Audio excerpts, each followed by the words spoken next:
नर्मदे हर। तो दोस्तों देखिए, सूर्योदय हो चुका है। थोड़ी सी देर हो गई है सूर्योदय हुए, और मुझे निकले भी थोड़ी सी देर हो गई है। पीछे एक जगह एक सज्जन ने रोका था तो चाय के लिए, तो चाय भी पी ली है थोड़ी सी। और आज तारीख है 19 जनवरी, और मेरी नर्मदा परिक्रमा का है 81वां दिन। कल 80 दिन जो है वो पूर्ण हुए। और मैं जहाँ रुका था उस जगह का नाम था गुप्त गंगा। तो एक कोई नदी, छोटी सी नदी की छोटी सी धारा निकल रही है। तो वही धारा में से कुछ पानी कहीं से निकल के एक जगह से निकलता है, तो उसे गुप्त गंगा बोल देती है।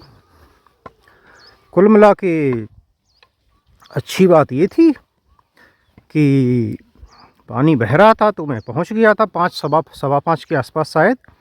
तो मैंने कपड़े धुल लिए। हालांकि कपड़े धुलने से साफ़ तो नहीं हुए इतने गंदे हो जाते हैं, लेकिन जो भी थोड़ा बहुत साफ़ हो जाती हैं भाई, तो आगे पहने जा सकती हैं वो।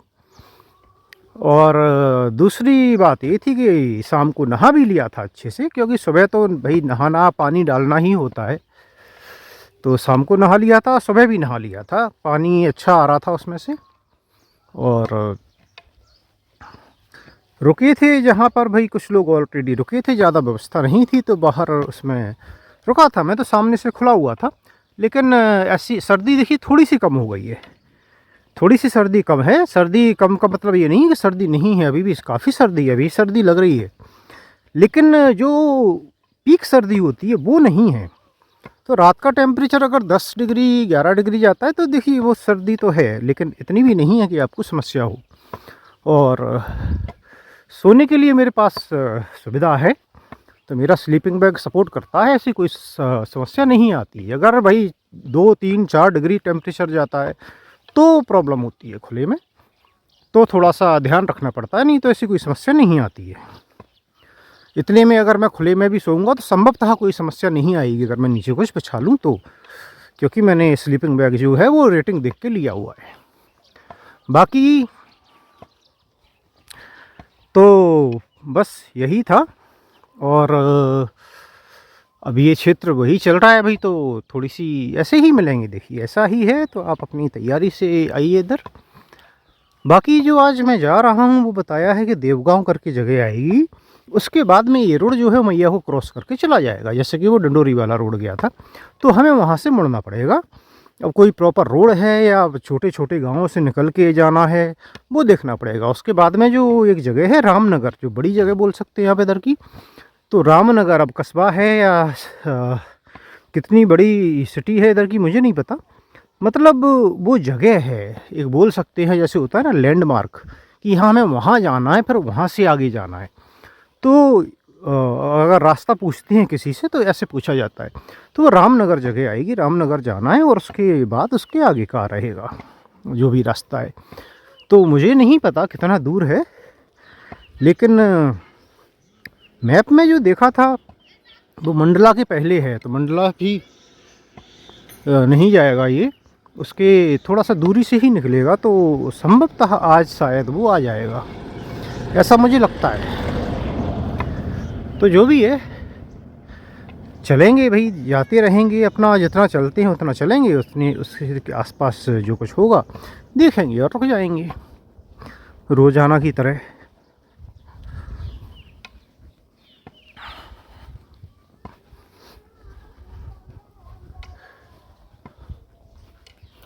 और देखिए कल जो बात चल रही थी चमत्कारी बाबा की, सिद्ध बाबा जो बोलते हैं कुछ लोग, अलग मतलब निकालते हैं।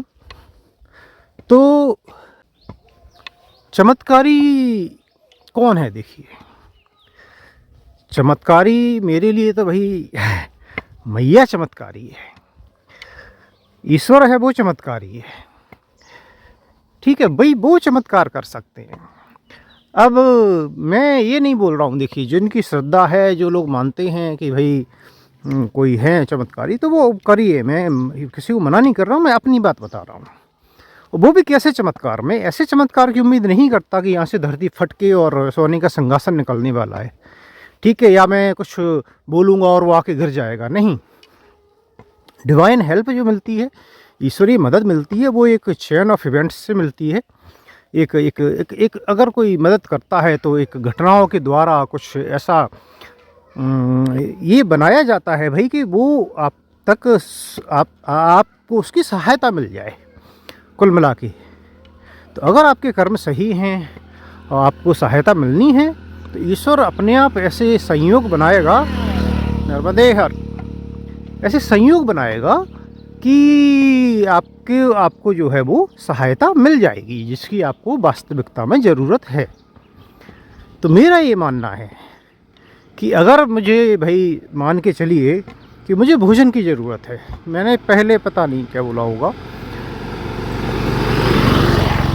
और मुझे वास्तव में भोजन की ज़रूरत है, तो कहीं ना कहीं भाई भगवान किसी को ये देगा, एक प्रेरणा देगा कि भाई आप आज भोजन कराओ किसी को, और इस तरह इसकी प्रेरणा देगा कि भाई मैं वहाँ पहुँच जाऊँगा और मुझे भोजन मिल जाएगा।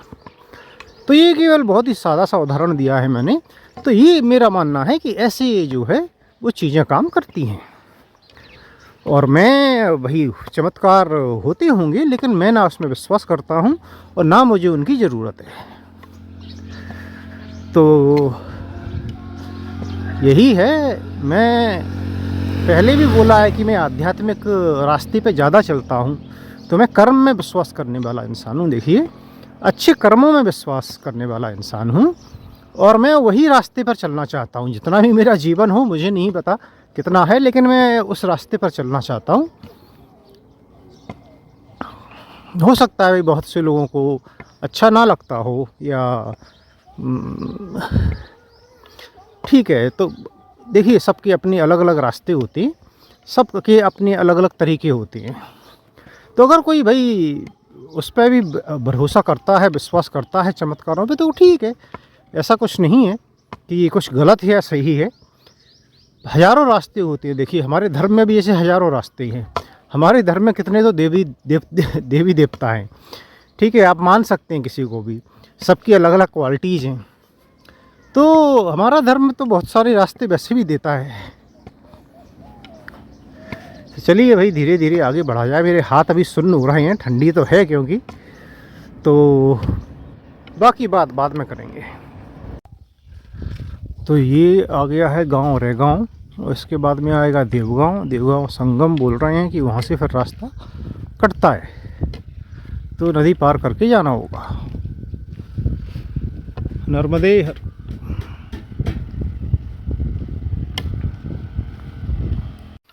तो मैं जा रहा हूँ देवगांव संगम की ओर। यहाँ पर की कोई एक नदी है जो कि नर्मदा जी में मिलती है, मैया में, तो वो संगम है। और फिर वहाँ से आगे का रास्ता जाएगा, किनारे का रास्ता है या कैसा है वो मुझे पता नहीं, वो रामनगर की ओर जाएगा। तो फिर वहाँ से रामनगर के लिए जाया जाएगा।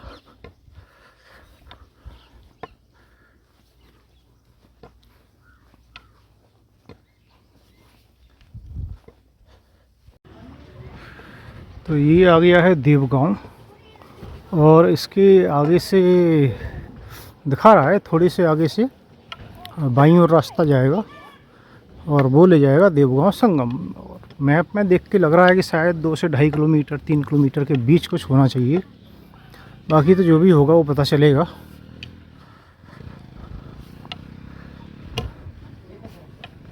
देवगांव संगम, और देवगांव संगम में आश्रम भी है। तो अगर ज़्यादा समय हो जाता है तो हो सकता है भाई, अगर भोजन वोजन व्यवस्था होगी तो करके ही निकला जाएगा।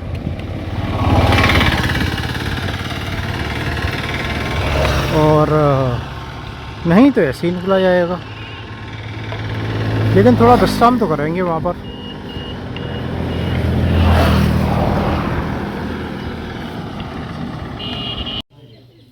तो दोस्तों, ये था माँ रेवा प्रसादी प्रकल्प देवगांव संगम। तो यहाँ पर आधा घंटा रुका हूँ मैं, तो खिचड़ी का प्रसादी मिला, तो खिचड़ी खाई थोड़ी सी। और जगह थी, काफ़ी जगह थी, रुकने उकने की भी जगह थी। लेकिन एक चीज़ जो थी वो मुझे ठीक नहीं लगी कि यहाँ तो आश्रम बड़ा बना हुआ था, टॉयलेट थी, 2 टॉयलेट थी, लेकिन उन्होंने ताला डाल रखा था दोनों में। तो ये थोड़ा ठीक नहीं है। ये देखिए कोई सी नदी है जो कि आगे जाके मैया में मिलेगी, तो नहीं है, अभी तक नहीं होती हैं इधर कहीं, तो फिर वो अलग बात है, लेकिन होने के बाद में बंद करना थोड़ा ठीक नहीं है। खैर जो भी है, मैं आगे की ओर बढ़ रहा हूँ अब। तो ये है संगम, देखिए देवगांव संगम, और ये नदी आ रही है, ये नर्मदा मैया हैं, और यहाँ पर संगम हो रहा है। तो इधर देखिए लकड़ियों का एक टेम्परेरी कुछ लकड़ी वगैरह लगा के, और आगे बोरे भी रख दिए हैं। तो एक पुल बना दिया है, पैदल पार पुल, जिससे कि लोग उस साइड जा सकें। तो अच्छा है, क्योंकि पानी शायद ज़्यादा ना हो, लेकिन फिर भी ठंड में समस्या तो होती है पार करने में, और कभी पानी ज़्यादा है तो भी दिक्कत होती है।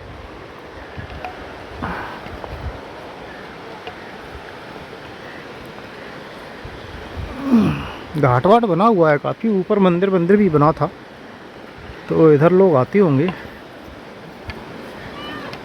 तो देखिए मैया का फ्लो तो अच्छा है।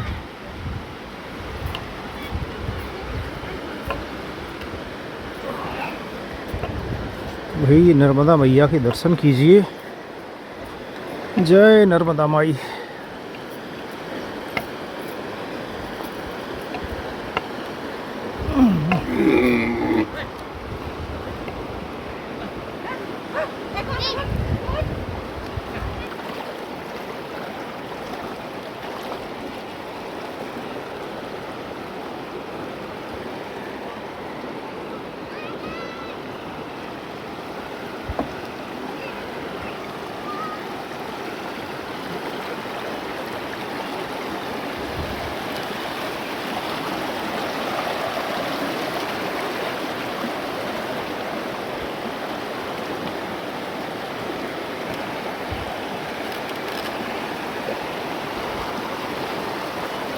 ये नदी भी जो भी है, अच्छा पानी है इसमें भी। और ऐसी ही नदियों के संगम जब होते हैं, तो उनके बाद में बनता है नर्मदा मैया का फ्लो बढ़ जाता है।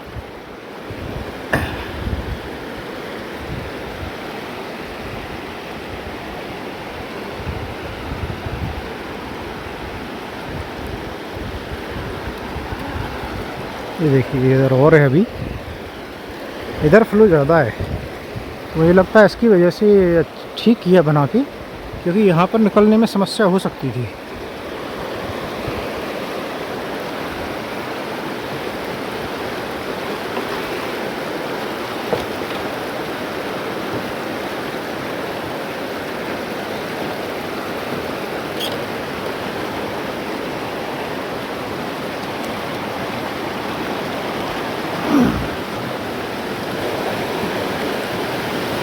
ये देखिए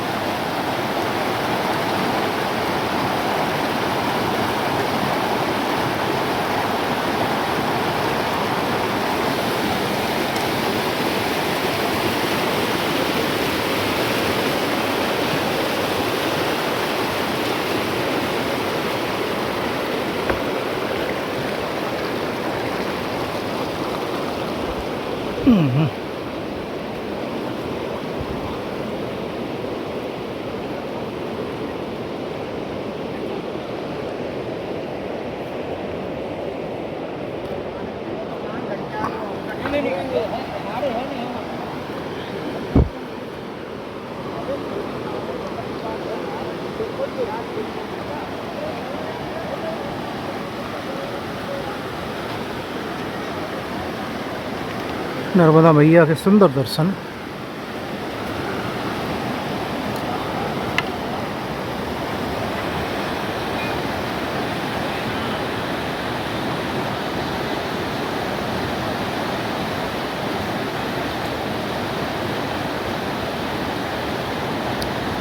जय नर्मदा मैया। ओम नमामि देवी नर्मदे।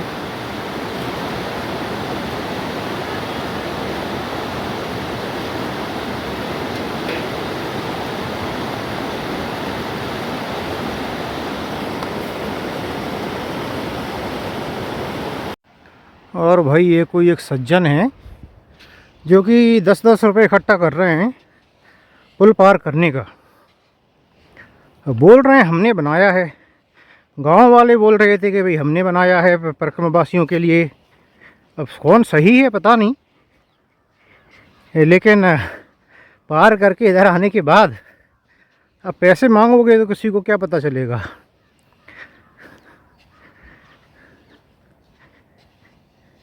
क्योंकि उस और कुछ लिखा हो, पता हो तो कोई जानकारी भी ले, जिसे नहीं है वहाँ पूछेगा कोई।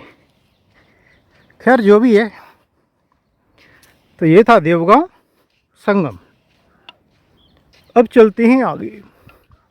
देखिए मैया के दर्शन बार बार नहीं होंगे, कहीं कहीं ही होंगे, बीच बीच में ये लौटते की परिक्रमा में। तो ये आज उन भाग्यशाली दिनों में से एक है जब मैया के दर्शन हुए।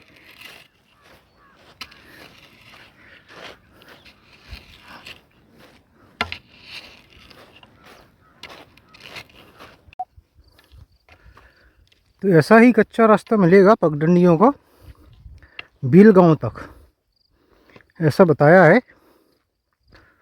तो अच्छा है, काफ़ी दिनों बाद ऐसा रास्ता मिल रहा है। शांत चलती रहिए आराम से। अच्छी बात यह है कि कोई डाइवर्जन नहीं है, कोई ज़्यादा रास्ते नहीं हैं बीच में कि कोई पूछने के लिए इंतज़ार करना पड़ेगा कुछ। अभी तक तो सीधा ही रास्ता चल रहा है, एक ही पगडंडी है, सीधे सीधे चलते रहो।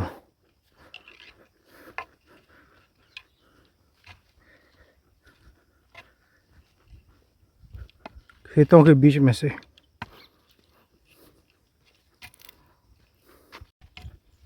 दोस्तों अभी तो मैं वापस लौट रहा हूँ। बहुत कंफ्यूजिंग रास्ते हैं, जितना मैं तारीफ़ कर रहा था शुरू में उतनी ही। और यहाँ से दो रास्ते थे, एक घर था बगल में, मैंने पूछा तो बोले हाँ इधर से चढ़ जाओ। अब आधा किलोमीटर आ गया तो इधर एक मैया से पूछा मैंने, पूछने पे बताया उनने भी कि नहीं इधर नहीं, बोले उधर से, ये तो उधर जाना है बाईं ओर। पता नहीं भाई क्या माजरा है। अगर मैं नहीं पूछता तो मैं तो चला जाता और आगे। तो ना कोई इंसान है ना कोई बताने वाला है, लेकिन उनने ऐसा बोला क्यों भाई पता नहीं। या तो उनने देखा ही नहीं मेरी साइड और बोल दिया हाँ चले जाओ आगे। चलिए कोई बात नहीं, ये पगडंडियों वाले उसमें होता है ऐसा, खासकर गांव की पगडंडियां हैं। अगर तो गांव रहेगा आसपास तो बहुत सारी पगडंडियां मिलती हैं फिर। तो दोस्तों ये पहाड़ चढ़ के आना है आपको, और ये कच्चा पथरीले रास्ते का पहाड़ इतना बड़ा, बहुत बड़ा नहीं है लेकिन बहुत छोटा भी नहीं था। मैंने सूलपानी के बाद नीचे नहीं चढ़ा था, तो ऐसे कच्चे पथरीले रास्ते का पहाड़ तो सूलपानी के बाद इतना बड़ा नहीं चढ़ा था। तो वहाँ की याद आ गई। और धूप तेज़ है तो गर्मी तो हो ही रही है, पसीने पसीने तो पहले से ही था मैं। चलिए अब उसे उतरना पड़ेगा, चढ़ा है तो। ओहो, वही चढ़ने उतरने में जो दूरी मैप में दिखती है वो बिल्कुल नहीं सकती, वो लगभग वहीं रहती है। क्योंकि आप ऊपर को चढ़े ऊपर से उतरे, अब हॉरिजॉन्टल तो चले ही नहीं ज़्यादा।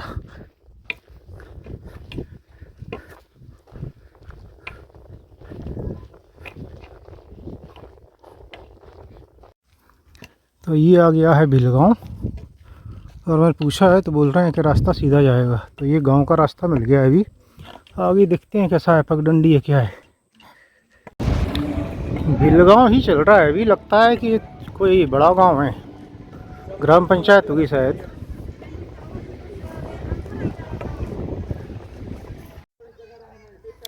और ये आ चुका है ग्राम झीना, झीना गांव।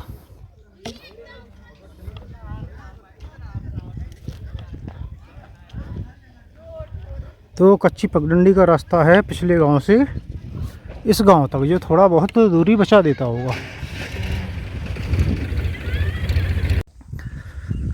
नमामि मातु नर्मदे, नमामि मातु नर्मदे, नमामि मातु नर्मदे, नमामि मातु नर्मदे, नमामि देवी नर्मदे, नमामि देवी नर्मदे।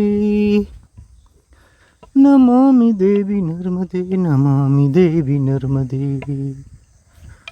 नमामि देवी नर्मदे, नमामि देवी नर्मदे, तदीय पाद पंकजं नमामि देवी नर्मदे, नमामि देवी नर्मदे, नमामि देवी नर्मदे, नमामि मात नर्मदे, नमामि मात नर्मदे, नमामि मात नर्मदे, नमामि मात नर्मदे।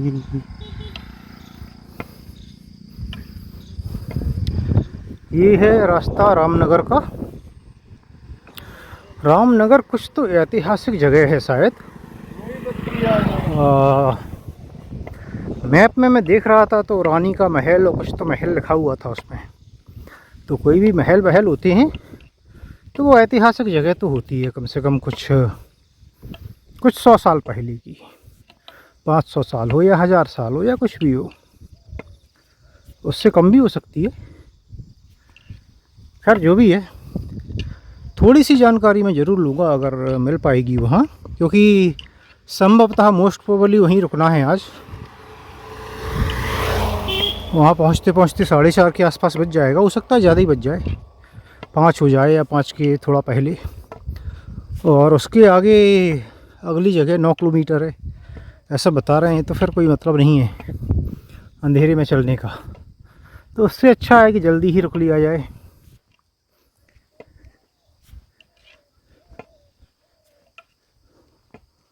आज हो सकता है 1, 2, 3 किलोमीटर थोड़े कम रहेंगे या 40 के आसपास तो हो जाएगा, हो सकता है 37-38 हो, लेकिन इससे कम नहीं होगा तो ठीक है। कभी ज़्यादा हो जाता है तो 40 का एवरेज तो निकल ही रहा है। और ऐसा कुछ हार्डकोर रूल नहीं है कि 40 ही चलना है भाई, ज़रूरत पड़े तो 20 भी चलिए, 25 भी चलिए, क्या समस्या क्या है। वो तो चूँकि ये रोड है, चलना है और कुछ है नहीं, रोकने वाले बहुत कम हैं। आज हालांकि भील गांव में 2 लोगों ने रोका था और मैं दोनों जगह 10-10 मिनट बैठा हूँ। तो बस चले जाते हैं, क्या करेंगे। मौसम भी थोड़ा ठीक है, हालांकि आज दोपहर में बहुत पसीना आ रहा है, पूरे कपड़े पसीने से भीगे हुए हैं लगभग 2-3 घंटे से। बैठते हैं तो थोड़ा सा आराम मिलता है। तो ये तो ठंडों की हाल है, तो जैसे जैसे गर्मी आएगी तो सोचिए फिर नवंबर में कितना मुश्किल होता था दोपहर में चलना। शुरू में इसलिए तो कम चलते थे कि तो स्टार्टिंग थी तो थोड़ी आदत भी होनी थी, और दूसरा दोपहर में 11 से 2 अधिकतर चला ही नहीं जाता था, तो विश्राम करते थे। तो इसलिए मौसम सही है, जब तक जितना हो जाएगा ज़्यादा अच्छा है।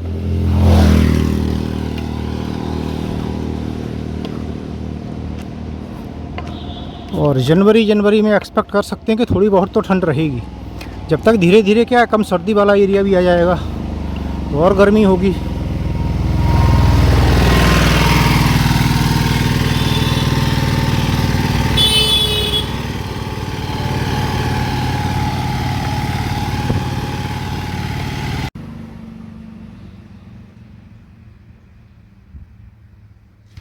ये है बंजारी माता मंदिर, और देखिए इतना शाही मंदिर है ये। तो गूगल पर तो लिखा होगा बंजारी माता मंदिर, ये देखिए। लेकिन अब सोचिए अगर सर्दी कम है, उस समय जब हम मंदिरों में रुक जाया करते हैं तो सोचें कि भाई मंदिर दिख रहा है, चलो भोजन की कोई समस्या नहीं, मंदिर में रुक जाएंगे। तो इस मंदिर में आप रुक ही नहीं सकते। लॉक है वो अलग बात है, या नहीं है मैंने ध्यान नहीं दिया, लेकिन उसमें आप बनेंगे ही नहीं। वो 4x4 का मंदिर था, 4 फीट बाय 4 फीट इतनी ही होगी, 5x5 से ज़्यादा नहीं थी उसमें जगह, जिसमें बीच में मैया भी विराजमान थी। तो ये सब भी देखना पड़ता है। तो इसके लिए सही यही रहता है कि आप लोकल लोगों से जानकारी लेते रहें, बस दूरी जो बोले उस पर भरोसा ना करें। हालांकि इधर दूरी ठीक बता रहे हैं लोग, मैं काफ़ी दिनों से देख रहा हूँ। 1 आध इंस्टेंस अगर छोड़ दिया जाए तो दूरी जो बताती है मोर और लेस वही निकलती है। 1 आध किलोमीटर का अंतर मान लीजिए बस, तो वो तो चलता है।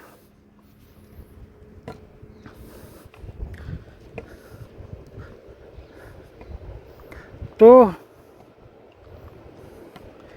यही है कि रुकने का प्लान जो है, अगर अंधेरे में नहीं चलना चाहते हैं, देखिए अगर अंधेरे में चलना चाहते हैं तो अलग बात है। फिर तो आप क्या है कि अगर नहीं मिला तो आप भाई 5 बजे 5:30 पर टारगेट कर रहे हैं, नहीं मिला तो आप 6-7 किलोमीटर और चल सकते हैं 7 बजे तक।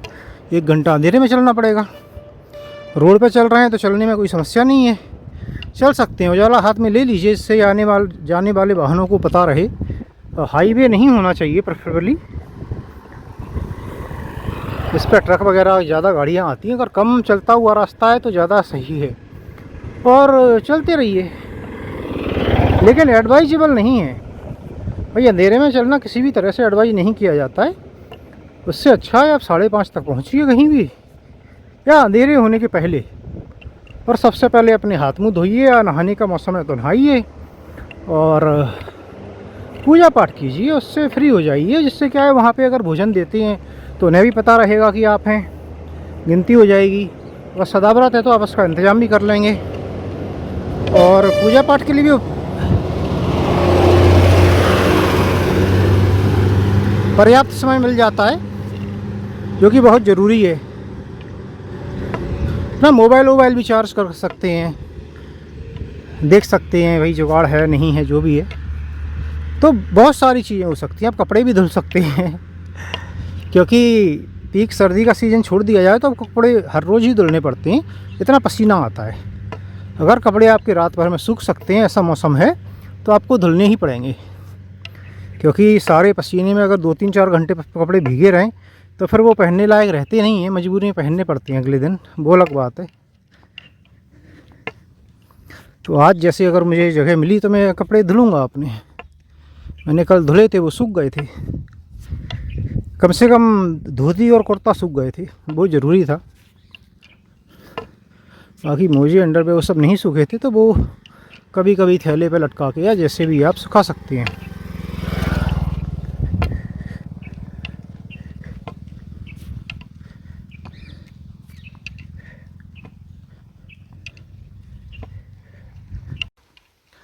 समय हो रहा है 3:46 और रामनगर है यहाँ से 4 किलोमीटर, ऐसा माइलस्टोन बोल रहा है।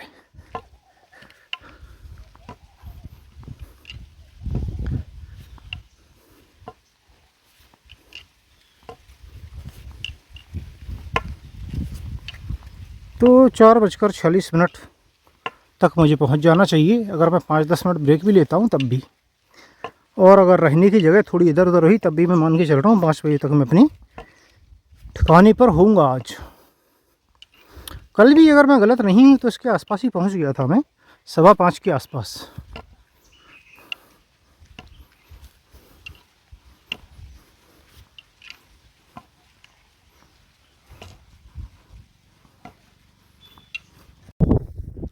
आपको सही से नज़र नहीं आएगा, नीला नीला धुंधसा है, नहीं तो ये चारों साइड से जो है वो पहाड़ों से ही घिरा हुआ है। थोड़े दूर हैं लेकिन पहाड़ इधर जो है वो पास में है, और बाकी इस तरफ है वो थोड़ी सी दूरी पर है।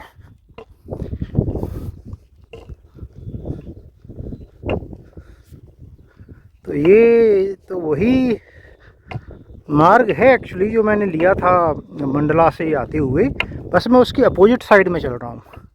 मैया जो है यहाँ से ज़्यादा दूरी पर नहीं है।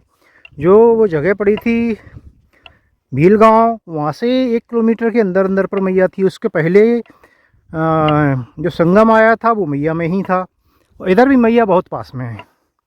इतने पास में नहीं है कि आप यहाँ से जा पाओ देखने के लिए, लेकिन 1 किलोमीटर के आसपास ही होना चाहिए संभवतः। तो बोल सकते हैं कि इधर से जो पास का रास्ता है वो यही है अभी। तो कुछ जगह ऐसी आती होंगी जहाँ पर ये सीधा रास्ता होता होगा और उससे भी पास वाला संभव होगा, कुछ कुछ जगह बीच में होंगी।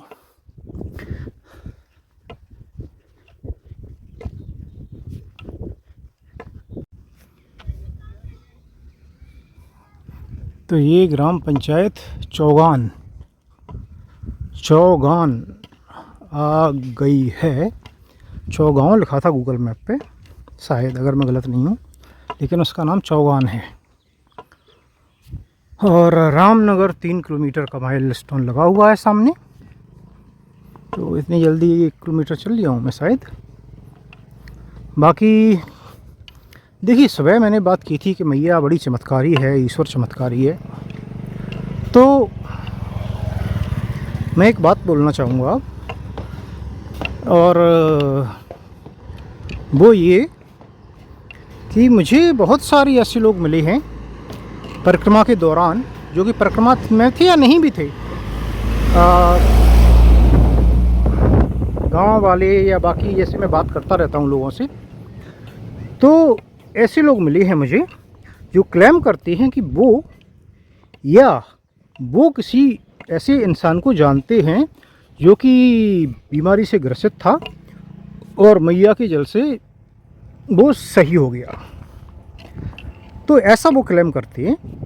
कई लोग ऐसे हैं जो बोले कि भाई हम ऐसे थे, हमारी ऐसी बीमारी थी, नहीं हो रहे थे सही, फिर कुछ नहीं बचा तो हमने मैया के भरोसे निकल लिए परिक्रमा पे कि जो होगा, मैया का जल पीते रहे और चलते रहे, और धीरे धीरे हम सही हो गए। और ऐसा कुछ लोगों ने खुद बोला है, और कुछ लोगों ने बोला है कि वो ऐसे लोगों को जानते हैं। और इसमें बहुत सारी बीमारियाँ, छोटी से लेकर बड़ी तक, मैं बीमारियों के नाम नहीं लूँगा।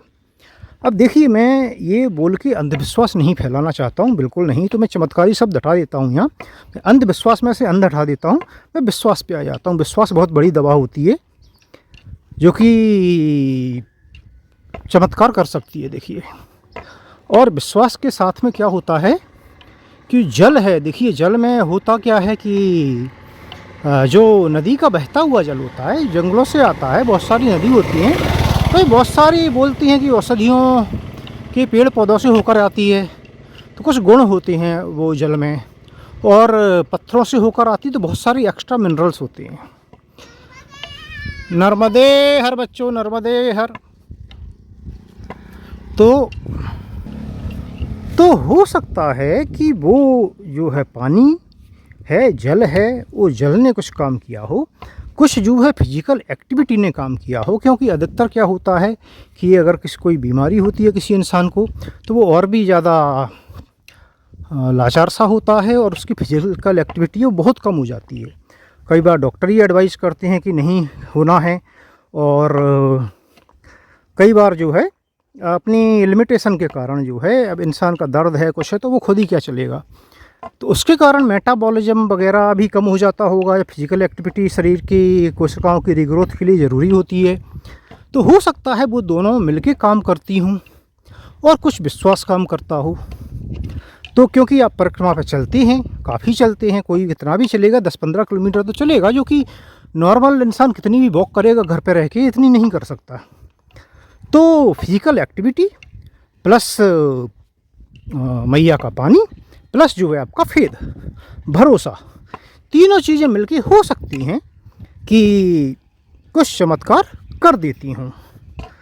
बाकी देखिए, हर किसी की कोई बीमारी का इलाज हो जाता होगा भाई, इसकी तो अपन कोई गारंटी नहीं ले सकते हैं, ना हमें पता है, ठीक है। लेकिन जो सक्सेस, देखिए हमेशा हम सक्सेस स्टोरी सुनते हैं, फेलुअर स्टोरी नहीं सुनते हैं, ये भी याद रखिए। तो ये मान के नहीं चलना है आपको कि कुछ हो गया तो सीधे भाग लिए। आपको अपना काम करना है, मेडिसिन को अपना काम करने देना है। लेकिन मैं ये बोल रहा हूँ कि भाई ये भी संभव है, ऐसा लोग मानते हैं। आप क्या मानते हैं वो आपके ऊपर है। तो मैं बोलना चाहता हूँ कि मैं अंधविश्वास की नहीं, मैं विश्वास की बात कर रहा हूँ यहाँ, विश्वास की, भरोसे की। और अगर आपका अटूट भरोसा है और आपको और कुछ नज़र नहीं आ रहा है, तो आप भरोसा कर सकते हैं। देवी स्थान चौगान मंदिर, आप सभी का हार्दिक अभिनंदन करता है।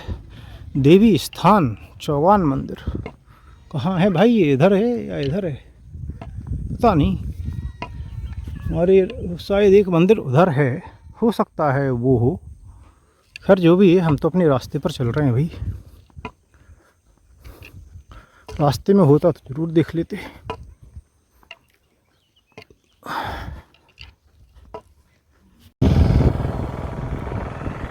और एक सज्जन से मैंने पूछा, जो कि ऐसी ही एक असाध्य बीमारी वाले सज्जन की बात बता रहे थे।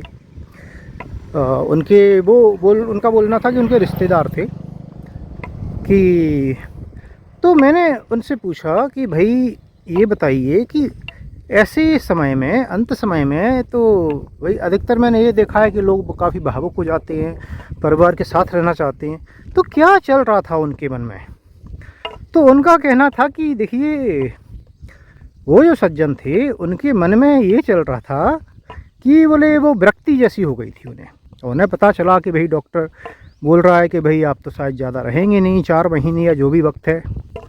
तो बोले एक विरक्ति जैसी हो गई थी उन्हें, ज़्यादा ये नहीं था, बस वो ये सोच रहे थे। उनका बोलना था कि देखो, जीवन मैंने जो किया सो किया, अब मैं अंत समय जो है मैया के किनारे जाके चैन से निकालना चाहता हूँ, उधर ही मरना चाहता हूँ। तो बोले वो सही होने आए ही नहीं थे, बोले वो आए तो मरने ही थे, मुक्त होने आए थे। बोले अगर मैं उधर चला जाता हूँ तो बोले मुझे मोक्ष मिल जाएगा। तो उनकी इच्छा ये थी कि इतना ही समय है तो इतने समय में मैं देखता हूँ, या तो मेरी परिक्रमा पूरी हो जाएगी, इसकी संभावना कम है, और नहीं हुई तो परिक्रमा करते करते मर गया तो मुझे मोक्ष मिल जाएगा, ऐसा बोला जाता है भाई, पुराणों में वर्णन है।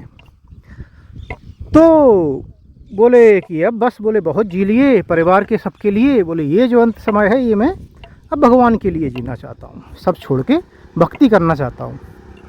ये रामनगर 2 किलोमीटर। तो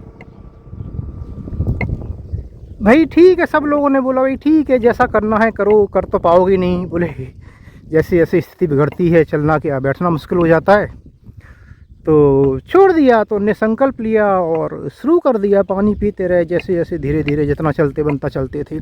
और ऐसा नहीं है कि उनके घर वालों ने बोले अकेला छोड़ दिया था, कोई ना कोई 1-2 लोग हमेशा उनके साथ रहते थे, बदल बदल के।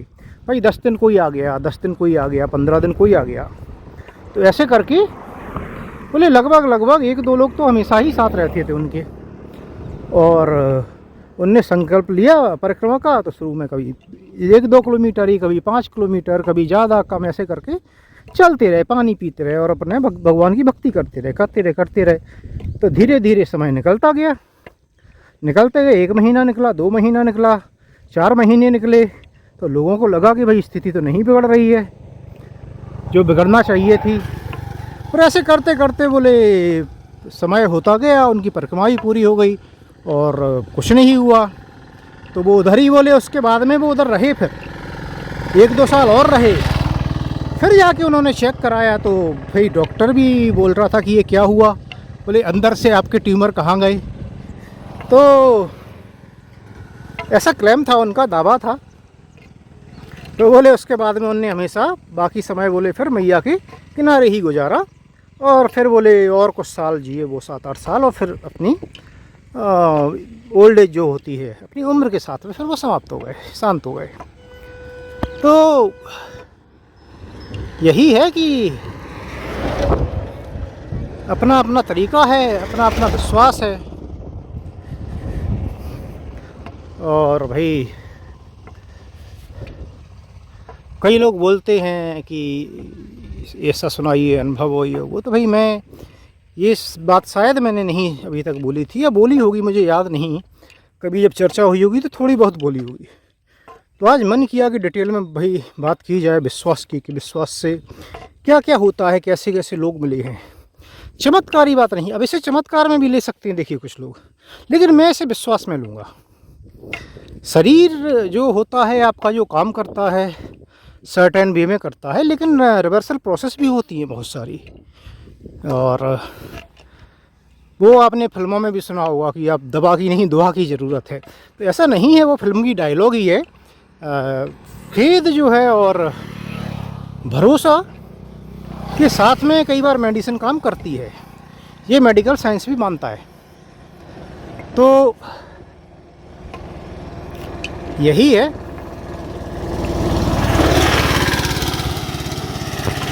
समय हुआ है 4:16 और रामनगर 2 किलोमीटर बचा है बात करते करते ही। आजकल होता क्या है वीडियो में, कभी या तो मैं सुबह ज़्यादा वीडियो शूट करता हूँ, या थोड़ा शाम के वक्त ज़्यादा करता हूँ, बीच में बहुत कम ही होता है। क्योंकि अधिकतर रोड होती है, रोड पे कुछ ज़्यादा बताने को होता नहीं है। रोड पे सीधा सीधा आपको अगर पता है बड़े बड़े पॉइंट्स और रोड सीधा जा रहा है तो रास्ता भी बताने का कोई ख़ास मतलब नहीं होता है, क्योंकि जो भी परिक्रमा करेगा उसे पता होगा। तो ये भी एक कारण है। और मैया से दूर होते हैं तो फिर वो भी नहीं दिखा पाते हैं, मंदिर भी ज़्यादा नहीं होते हैं।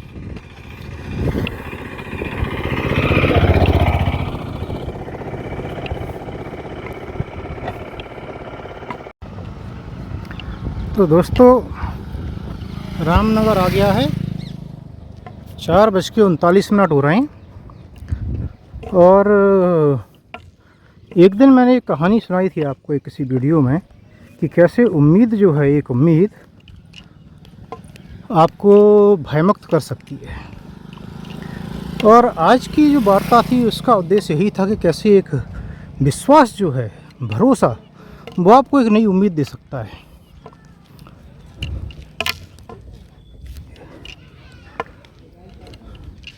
और मुझे बताया है कि पीपल के पास ही आश्रम है। तो क्या यही आश्रम है भाई?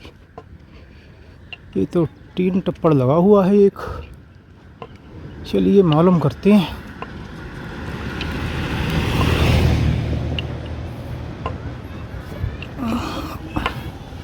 माँ नर्मदा मंदिर।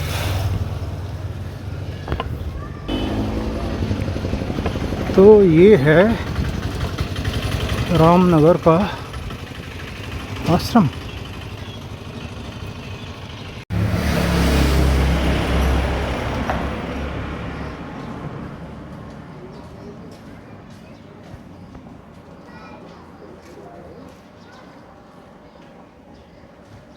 तो दोस्तों ये है नर्मदा मंदिर रामनगर में, और ये बाबा जी हैं जो यहाँ पर सेवा देते हैं, यहाँ पे रहते हैं।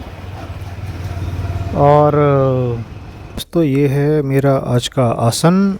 और आज भी परिक्रमावासी ज़्यादा हैं, जगह कम है, इसके लिए ये देखिए एक गद्दे पर दो लोग को सोने की व्यवस्था की गई है भाई, कि 2 लोग को सोना है तो अपने जैसे सो रहे हो वैसे सोते रहो। करवट लेने में तो समस्या आ जाएगी। खैर जो भी है, देखिए परिस्थिति के साथ में उस हिसाब से चलना होता है। और भोजन व्यवस्था जो है वो सदाव्रत है, तो भोजन बनाना है तो उसकी तैयारी के लिए अब हम जाएंगे। बाकी का कुछ होगा तो मैं अपडेट करूंगा, अगर कुछ खास नहीं होता है तो फ़ोटो ऐड कर दूंगा। और इसके साथ ही आज का जो वीडियो है 81वें दिन का, वो यहीं समाप्त करेंगे। नर्मदे हर।